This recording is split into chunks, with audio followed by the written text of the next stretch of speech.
Hi everyone, it's Good Friday and baalala na ko tong gamay pa mi nagasakay mi og balsa sa akong ate. Pero karon naanay tulo ka ligid. And speaking of Holy Week, dili mawala gyud sa ato lalo na kita mga Pinoy ang ginatawag nato nga binignit, ang paborito sa tanan.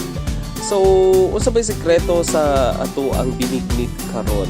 Of course, kinahanglan singuton gyud ka no sa pagkagud og lubi, no kinahanglan gyud na siya nga naa kay kanang gihaguan. And kinsay hawod mo kagud dinha? Asa mo? Ako hawod gyud ko mo kagud. Sana all gay pang kagud. And daghan ta og ingredients karon no, na atay mga ube, na atay kamote, na atay saging, langka ug uban pa. And of course gidaghan nato ang pagluto kay aron maka-share ta sa ato ang mga silingan. Ayan, so dapat tay tapol nga pilit.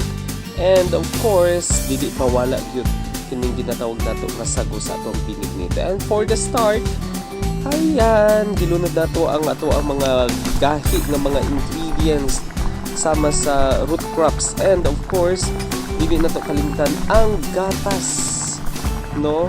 Gatas gyud kay mao na magpalami sa ato ang binignit karong hapuna. And for the sugar, kinahanglan po na siya nga ato ang butangan kay para medyo tamis-tamis and para medyo humot ang atong binignit. Dili nato kalimtan ang kaning langka. Oo, dili langka. Kung dili langka, sarap kaayo siya tan-awon. Pero I don't know if makatilaw ka, mas lami ka ni sa iyaha. Okay. So ato ang isunod og butang ang ato ang sago. Ato ang ibulunod na ang ato ang sago. Ayun. So naatay combination of red and green para sa ato ang sago. And gamay na lang na kulang, no, para maluto na. And nalunod na to kaganina ang ikaduha nga gipugahan nato sa ato ang lubi.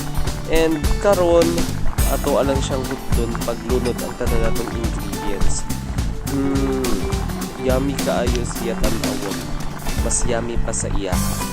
Ayan ang last na, no, kaning ginatawag nato na tuno. Gata. Kasi mahilig sa gata din ha. So ingon ana siya. For the gata ang person.